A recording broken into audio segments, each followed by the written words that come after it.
はい、お待たせしました。時間になりましたので、これよりセッションを開始いたします。次は型安全に関するトピックですね。それでは、ラファエル・ルメートルさんによるアイロンライブラリにまとめ守られた、型安全性です。どうぞよろしくお願いいたします。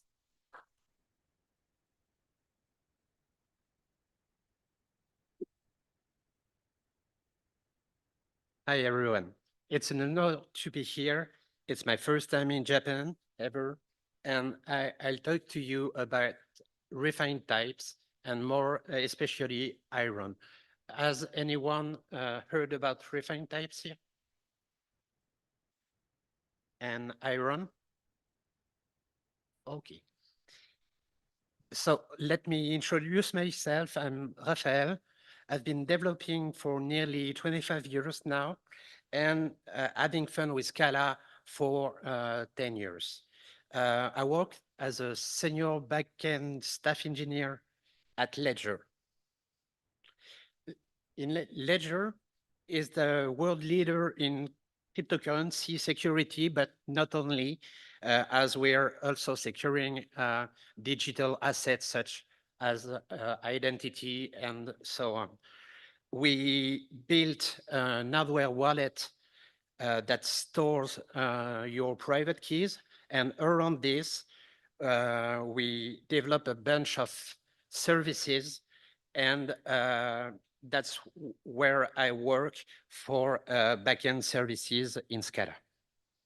So a few numbers, we're more than 600 employees all over the world, France, UK, US, Singapore, and Switzerland.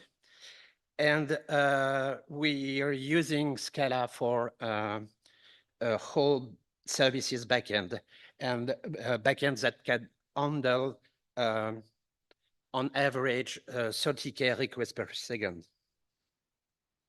And we have open positions, so you can always see on our website.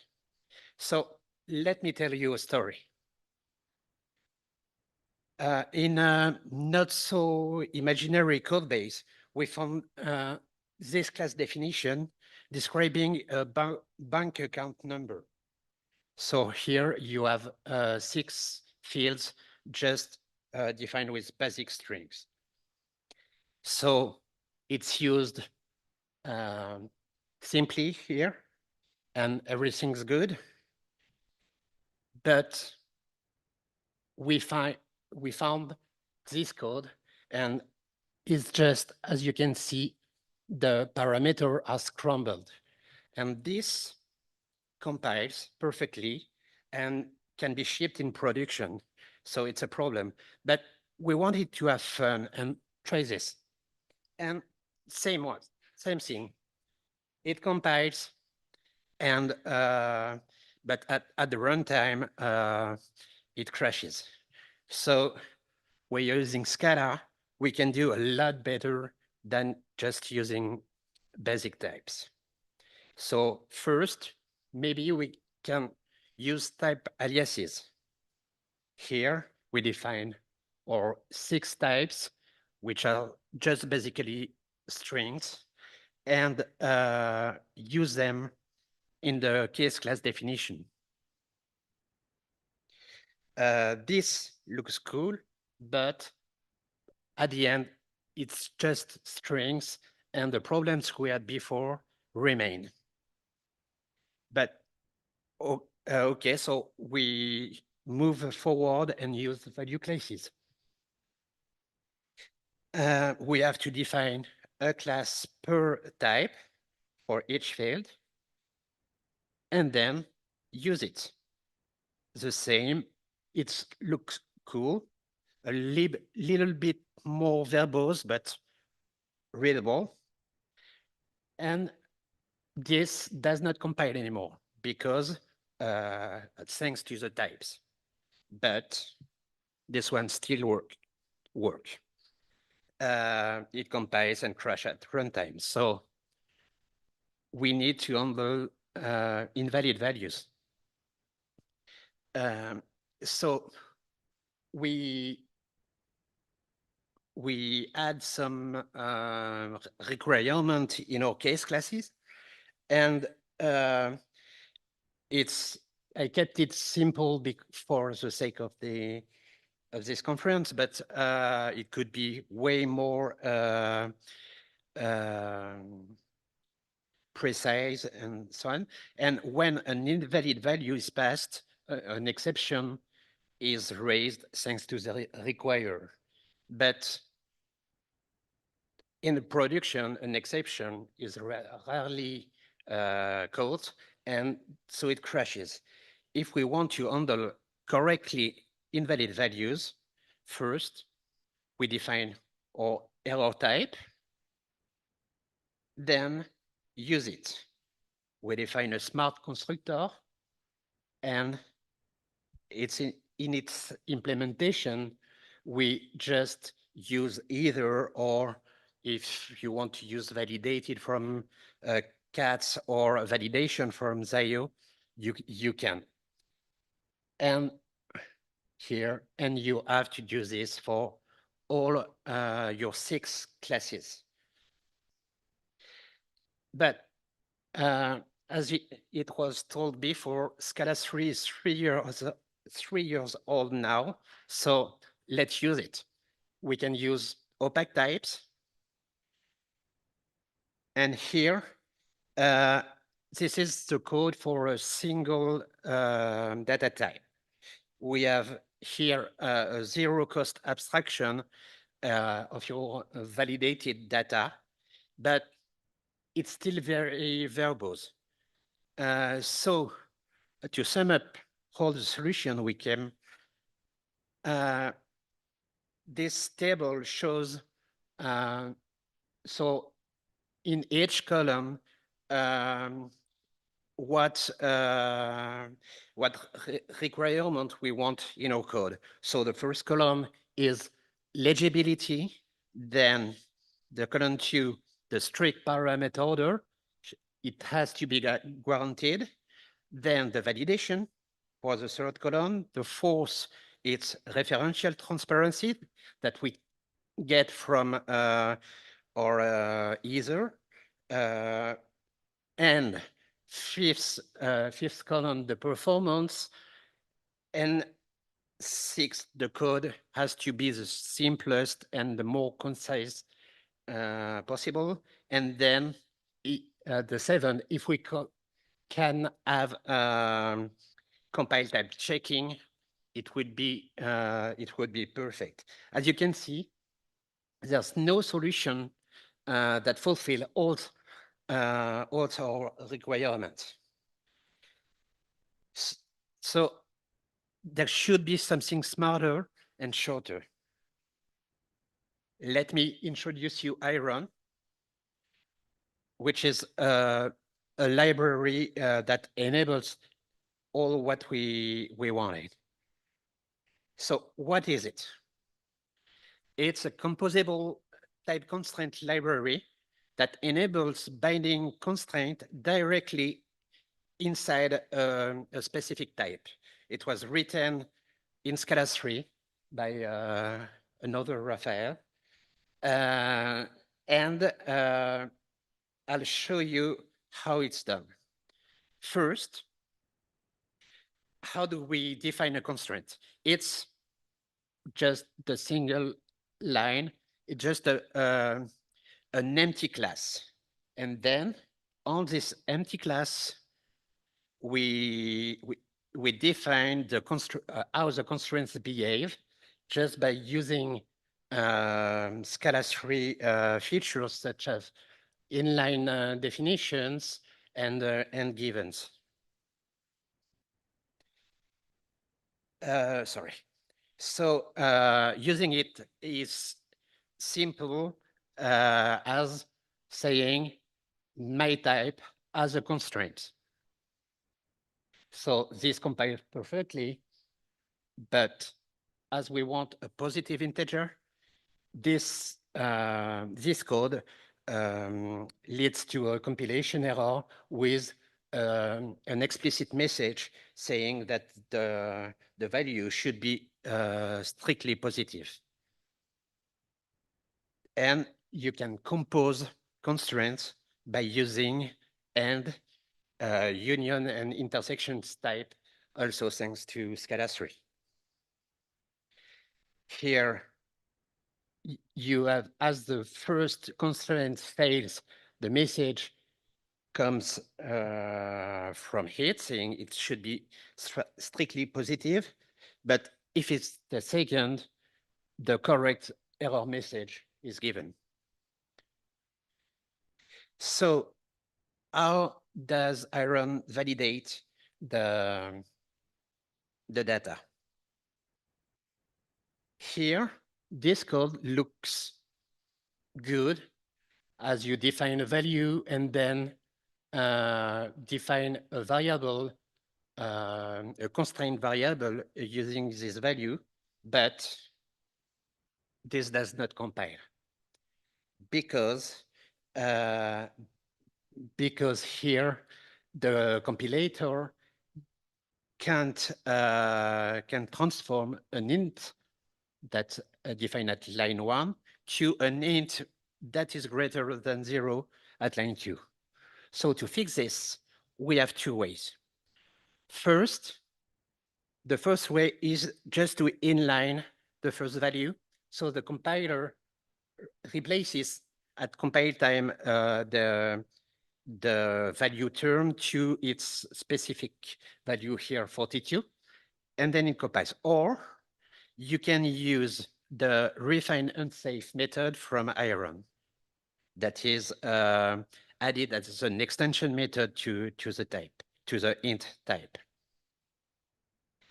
And here, the same code, but that doesn't fulfill the constraint here, it will lead to an illegal argument exception at runtime. So here again, we have just another exception that is thrown that could lead to a crash in production, for example. So if we want to use to handle errors and do it in a functional way, we can use, instead of refine unsafe, use refine either, or that gives a right with the value if the parsing is done correctly, or a left with the error. We could have used also refine option to have an option instead of the either. And here you see that for each field, we have to give the constraint when we call refine either. So that leaks the implementation. And as I told you, we want our code to be concise and really readable. So here we can use opaque types to stop this implementation leak just by defining our type positive that extends int and is an int with a constraint. Then for the ease to ease the usage, we make the companion object extends this refine type ops that provide us utility method. In real life code, we don't want to repeat ourselves, and we want to reuse different constraints. So here it's an actual code we have in our code base that defines a Satoshi type, which is the littlest unit in Bitcoin, Bitcoin cryptocurrency. And as there won't be more than 21 million Bitcoins, we can handle in our type that there should be that a Satoshi amount should be greater or equal than 0 and less than 21 million times the number of Satoshi in one Bitcoin.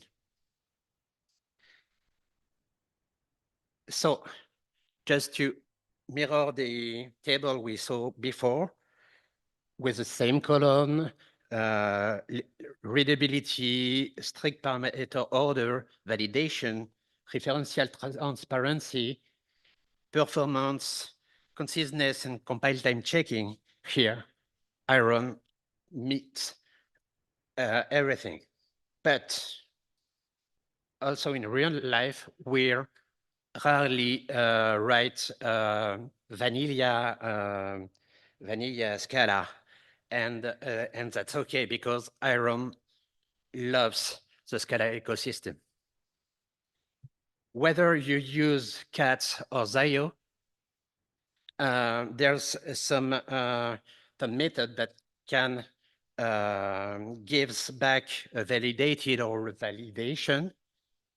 And for other utility libraries, there's an integration, whether Tapir or one of the few JSON library, as you see, or a database such as Doobie, Skunk, configuration, property-based testing, and CLI tools. So here again, it's actual production code where we define a tag that has two fields, a name and a value. The name should be less than 128 character, and the value less than 512, and both can't be empty. So here we define the domain model. In our endpoint definition, thanks to Tapir, we just use this class, the tag class, as a query parameter, and the validation is done so at the frontier by Tapir, thanks to this import line, which is the Tapir Iron integration. And then you work with your domain type that is constraint. You know it always has a valid values. Just choose the database here where you can use your type. So here, tag name and tag values in your SQL query. And again, just by importing the Iron, sorry, I made a mistake in the import. It misses the Doobie. It's iron.doobie.given. And okay, but what if your preferred library isn't supported by Iron? It's really simple. You can write your own integration. And that's what we did when Doobie support didn't exist. So we wrote it, and brace yourself. I'm going to show you the whole code of the integration. Here it is. It's 7 formatted lines of code. We just define how to transform back and forth between the base type and the constraint type. And that's it. So if you want to define your own integration, you can, and contribution in Iron are really welcomed. So if you have to remember something about this talk, it's first, Iron helps us a lot with making illegal states unrepresentable, as Yaron Mitsky said in this famous quote. It helped us a lot to reduce the feedback loop from catching bugs, not in test, but also directly at compile time. It increased the readability and the reliability of our code. And most importantly, Scala 3 type system is really incredibly powerful, so use it at its maximum. So thank you. Here you'll be able to find the slides using this QR code and the way to keep in touch with me on the right. Thank you.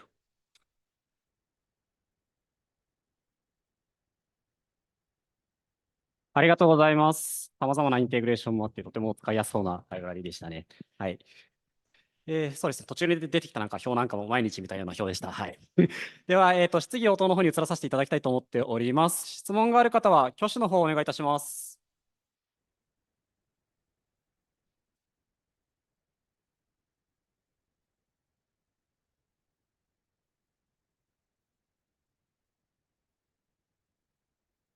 I have a question for you. Sorry, one second.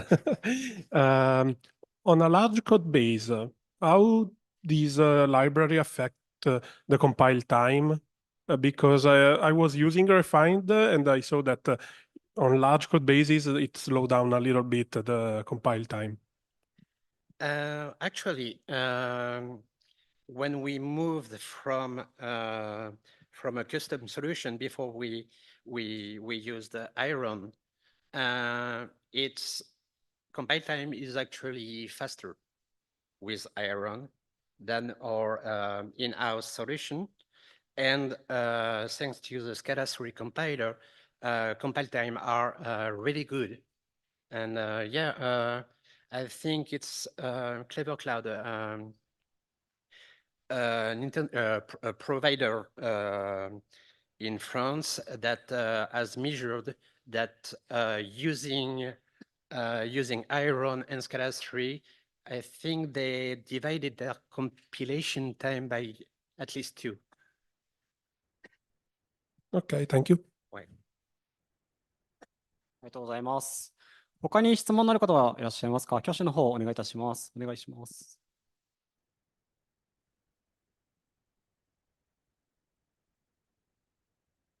はい、バ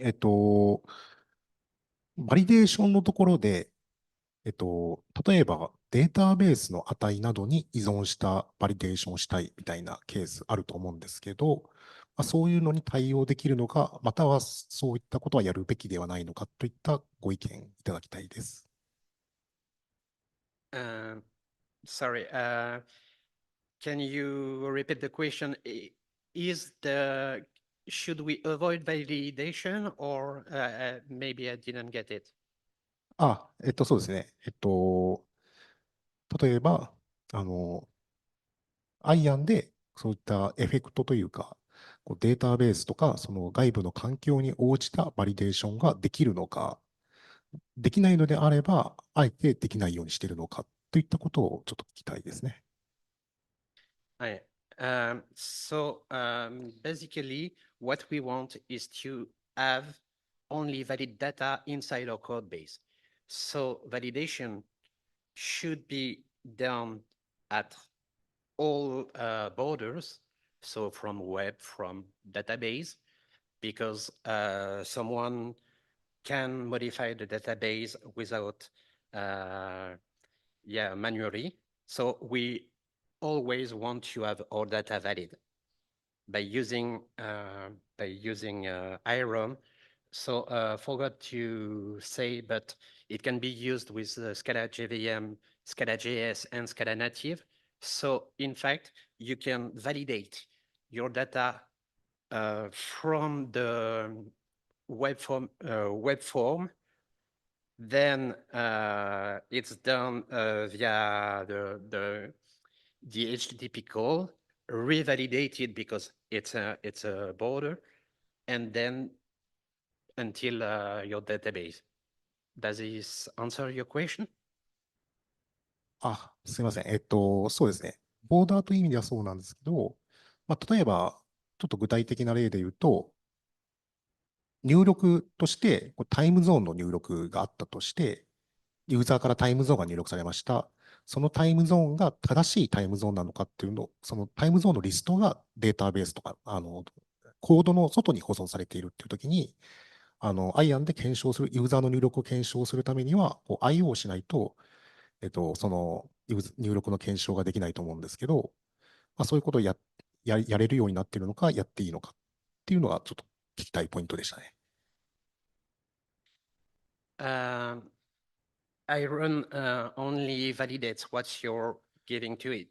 So if you define your time zone constraints, it will handle it. Yeah.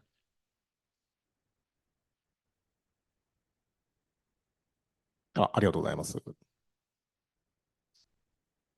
りがとうございます。また続きの質問に関しましては、懇親会などでいろいろお話しいただけたらよいかなとは思っております。